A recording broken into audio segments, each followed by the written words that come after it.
Welcome to the Macmillan Report. I'm Marilyn Wilkes, your host, and our guest is Timothy Snyder, Professor of History at Yale University. Professor Snyder teaches undergraduate and graduate courses in modern East European political history. He is the author and co-editor of several award-winning books. Today we'll talk with Professor Snyder about his most recent book, a critically acclaimed New York Times bestseller entitled Bloodlands, Europe Between Hitler and Stalin.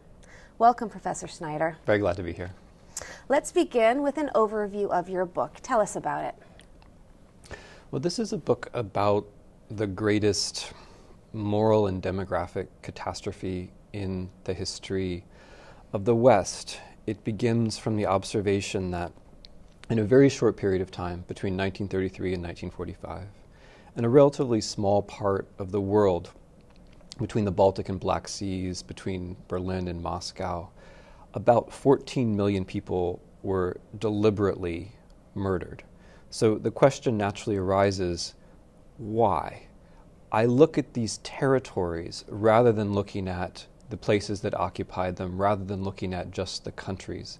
The way that we've investigated this horror previously has always had to do with particular political systems, either Nazi Germany or the Soviet Union, or with particular victim groups, the Jews, the Ukrainians, the Poles, the Russians. What I've done in this book is I've looked at the entire territory and at all the victims, and I've looked at both of the regimes as they crossed into the territory and tried to investigate each murderous policy of each of these two regimes. This subject has been the subject of many, many books. You take actually a very different look at it. Why did you feel it was important to write the book? Well, I mean, one thing which is striking is that no one has ever made the point that I just made. It seems like a very simple point. 14 million people were killed in a certain time and place. That's never been noticed. It's never been noticed that of all the killing that the Germans did during the 30s and 40s, all of it was in this zone. For all practical purposes, all of it. Of all the killing that the Soviets did, a disproportionate amount was in this zone. And this was a zone where both the Germans and the Soviets were present, sometimes at the same time, sometimes one right after the other. So the initial goal of the book was to try to give a sense of the entirety of this catastrophe. Another goal of the book was to try to get us out of thinking in the channeled ways that we have, that this is just about Poles or it's just about Jews, and to try to get us to understand. Also, it's important to understand that the Germans and the Soviets were interacting with each other sometimes. When we read about Nazi Germany or about Stalin's Soviet Union, it's about, we usually have the impression that these things are happening on different worlds, on different planets. In fact, these powers were primarily influencing the same sets of territories and the same sets of peoples. So there hasn't actually been a book which looked at the totality of this catastrophe before. There hasn't been a book which looked at it from the point of view of all of the victim groups before, and there hasn't been a book which looked at the two systems not in isolation, but in their actual presence in this region and sometimes in their interaction. Okay, let's talk about the interactions. How did Stalin and Hitler work together, and what was their rationale for killing these millions and millions of people? Right. That's where things get a little bit difficult, because there's some simple answers, and those simple answers are wrong. So one simple answer is that Stalin and Hitler were basically the same. One hears a lot about that, especially in contemporary American political life. They're basically the same. They're socialists or something. They're the same. That answer is incorrect. They were quite different. They had different ideologies. They had different visions of the future. Hitler was interested in a race war which was going to come in the future and which would allow the Germans to create a huge agrarian empire in the East, bereft entirely of Jews, with the Slavs reduced to a condition of slavery or expelled. Stalin was interested in a world socialist revolution. He was interested in a bright future for the working class. In order to get there, he was willing to carry out vast policies of coercion and territory on his own territory. So you have two rather different views of the world, two quite different ideologies. What they have in common chiefly is territory. So the territories that Hitler wants for his future agrarian colony in the East are the same territories that Stalin has to master in order to build up his own vision of socialism in what he calls socialism in one country. So the visions are very different. Where they overlap is territory. And we tend to forget about this because territory for us is not important unless there happens to be oil underneath it. Right. And in the 1930s, food was for the Germans and for everyone else, roughly like what oil is for us today. Back then, food was a kind of natural resource. You had to try to control territory in order to control food, because big, important industrial countries like Germany were not self-sufficient in food. So the two regimes had these different visions, and then they begin to interact. They begin to interact most importantly at the beginning at the kind of the intellectual level. What Stalin does, create this socialism in one country, this industrialization on the scale of the Soviet Union, Hitler wants to undo. Hitler's thinking about the East is a kind of reversal. The Soviets build up cities, we shall destroy them. The Soviets create factories, we will knock them down. The Soviets increase their own population, we'll decrease the population of those territories by tens of millions of people. The second point of interaction is 1939, when these two regimes are de facto military allies. They find the thing which they can agree upon, which is that there's no purpose in the existence of independent Poland. So they both invade Poland, which is the only important country between them, in September of 1939. They destroy it. And along the way, the Soviets destroy three other countries, Estonia, Latvia, and Lithuania. This creates a kind of no man's land, a kind of new territory for conquest for both the Soviets and the Germans. And this is the beginning, really the beginning of massive violence on the German side. And that's important because the Soviets have been killing on the scale of hundreds of thousands or millions all the way through the 1930s. It's the war, it's this point of contact in 1939, the destruction of states in 1939, which allows the Germans to catch up to the Soviets. So that's a very important point of contact.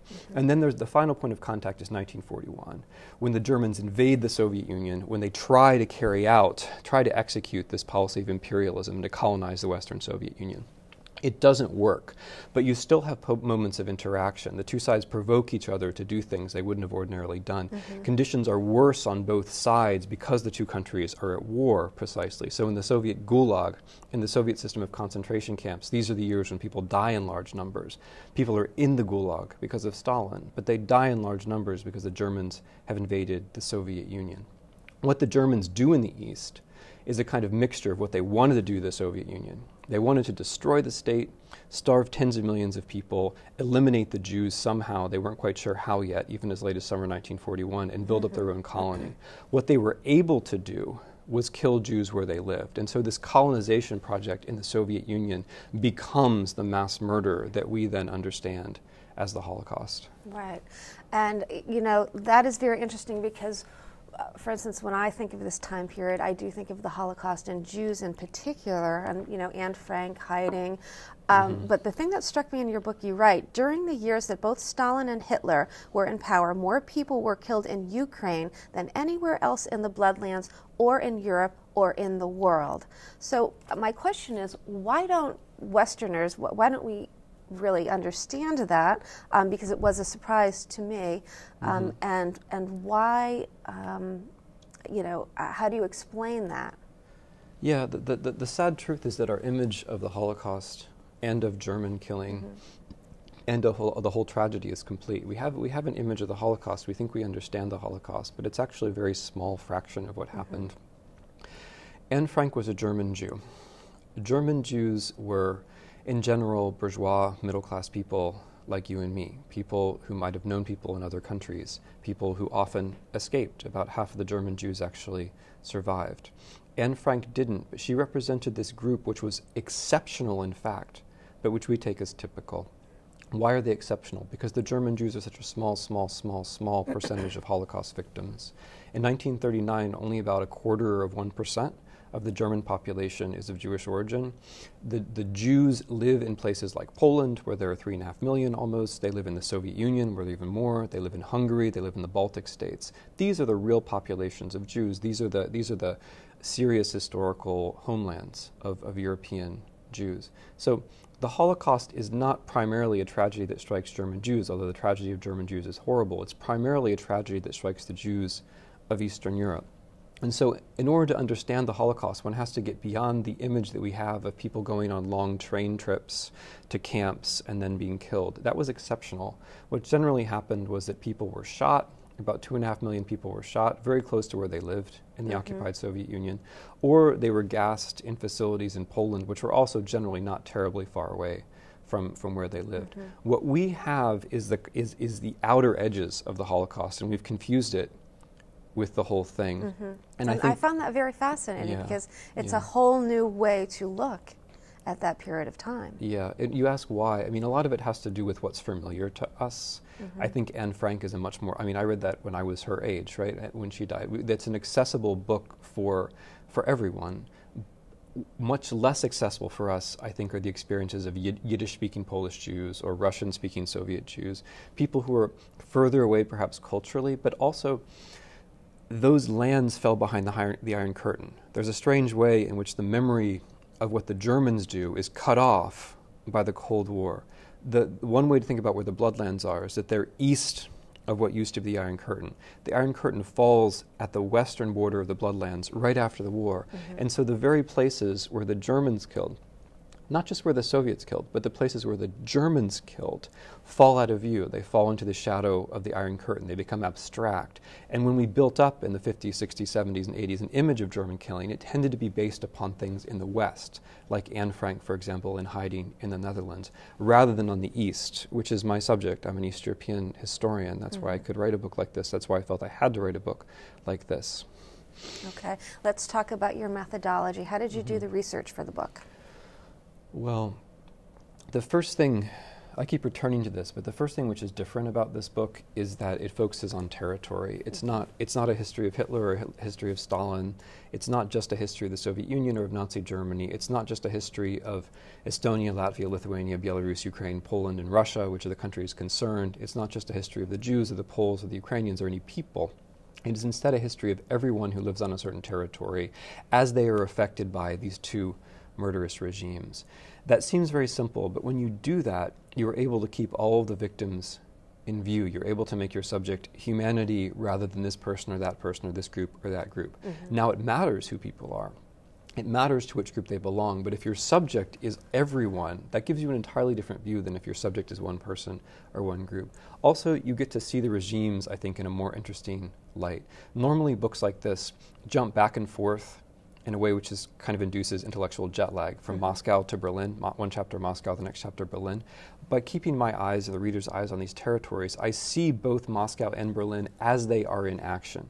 I see the institutions, the groups they send to these regions in order to kill people or in order to control people. And that gives you a view back through the institutions to Moscow and Berlin. But it's not this distinct, separate view of the two. It's the two regimes in action, or sometimes in interaction.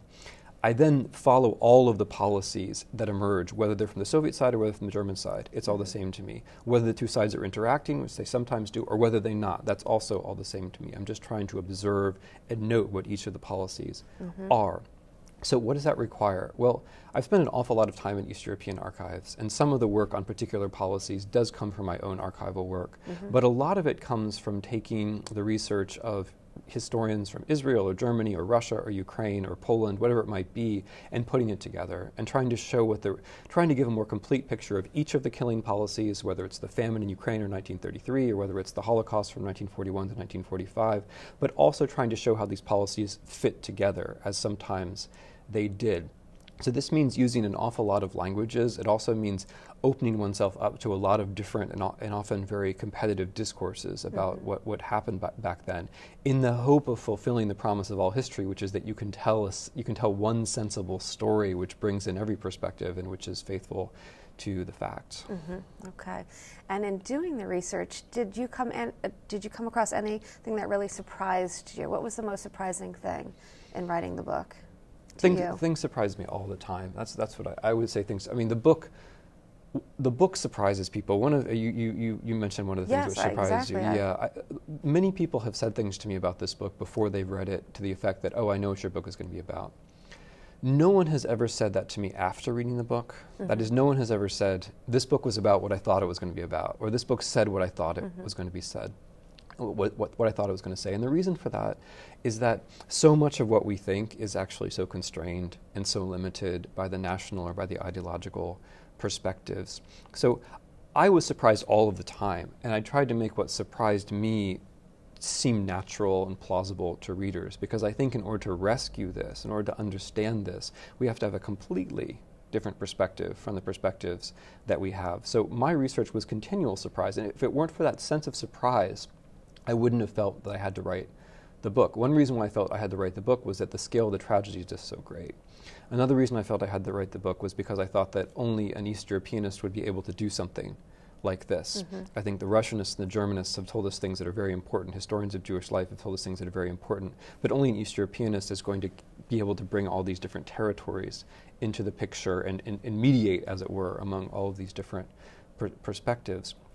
But it was the attempt to try to make my own sense of surprise about how little we know, or how partial our knowledge is, to try to undo that, to try to reverse that. That was one of the reasons why I wrote the book. So I can't really point to any particular moment of surprise. I think one of the things which came clear to me in writing this book that is crucial is the density of suffering in certain places. You mentioned Ukraine. Ukraine was the worst place to be between 1933 and 1945.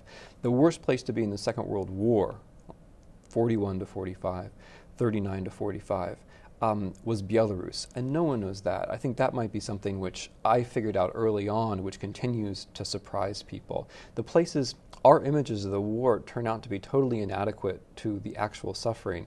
And the places where the suffering was the worst, Belarus, are almost totally alien to us. So there's so much rebalancing to be done. And when you say suffering, in reading the book, many people were starved to death versus gassed or shot. Is that correct? That's right, yeah. Yeah, so just complete and utter lack of food. Yeah, no, that's a really important point for a couple of reasons. One of them is that it reminds us how different that world was from our world. Okay, so I'm sure you don't count calories. I count calories, oh, yes, and I count. But the reason I count calories is the reason you know, right? German economic planners also counted calories, but not because they were worried their people were going to be too fat, because they were worried literally about having enough calories so that oxen and mules and horses and cattle and human beings working on farms or in factories would have enough energy. A calorie is a unit of energy. They were concerned about food, quite literally the way we are concerned about energy, if not more so. Food was a way to imagine future development for both the Nazis and for the Soviets. In the Soviet Union, trying to control Ukraine, a place which was very fertile, was like trying to control, say, Saudi Arabia or Iraq, or more so, because this is a place which is within your own country. If you can control those people, you can control their soil, then you can industrialize. If you can do what you want with them, you can do what you want with the future. That's the way Stalin thought. And when they don't seem to be doing what you want, you then take everything from them and allow them to starve. And this is extremely painful, and this is the second thing, why this is worth stressing and why it's such a good point. This is an extremely horrible way to die. It's so horrible that in a way it's just flowed away from our own accounts of these things. We think we understand, I don't think we really do, but we think we understand gassing, we think we understand shooting. But what it's actually like to starve or to make someone else starve to death, it's a really difficult thing to describe. I spent a lot of effort trying to get that right. And it is such a central experience. More people were starved in Europe in the middle of the 20th century than were either shot or gassed. It was actually the leading method of deliberately killing people. And both the Soviets and the Germans did it on the scale of millions. Final question, conclusions. What do you conclude in your book? What do I conclude? Well, there's an overall argument about the presence of two very different but competing ideological visions of radical change. There's an overall argument about the relevance of territory for the people who live upon it and for the people who wish to conquer it. And in the conclusion, I work my way through some of what I take to be the misunderstandings about the various individual policies, whether it's Soviet terror, Soviet famine, German deliberate starvation, the Holocaust. But where I take the reader, I try to take the reader in the conclusion, is where I begin the book. Namely, with what I take to be the fundamental task of history as a humanity when dealing with a subject like this. So we started with the number of 14 million, which is a colossal number. It's an overwhelming number. I think it's much more than we can really process. I don't think we can process 1 million or 3 million or 6 million, let alone 14 million.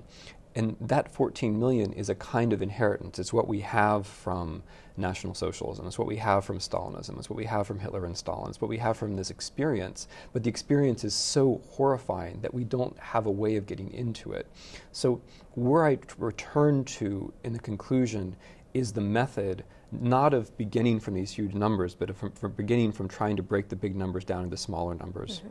And the individual policies, and then breaking the individual policies down into individual actions, and not treating the actions only from the point of view of those who did the killing, but trying to understand also the lives up to the moment when they are killed of the people who will be murdered, so that insofar as we can, we treat the individual, the victim, not just the victim, but primarily the victim in the first place, the victim as an individual human being. So that the prose of the book is a kind of effort of recovery. And that's a method. You asked about method earlier. That's a method that I'm taking. The unit of concern in the book is the individual human life, as opposed to an ideology or a nation. That's the unit of concern. But it's also the moral conclusion of the book, that we ought to try, and my way of trying to do it is history, other people have other ways, but we ought to try to turn these huge numbers back into people, one person at a time, insofar as we can. Okay. Thank you so much for being here today and sharing some of your work. Thank you. For more information about Professor Snyder and his research, please visit our website at yale.edu/Macmillan Report. Be sure to join us again for another episode of the Macmillan Report, made possible through funding from the Whitney and Betty Macmillan Center for International and Area Studies at Yale.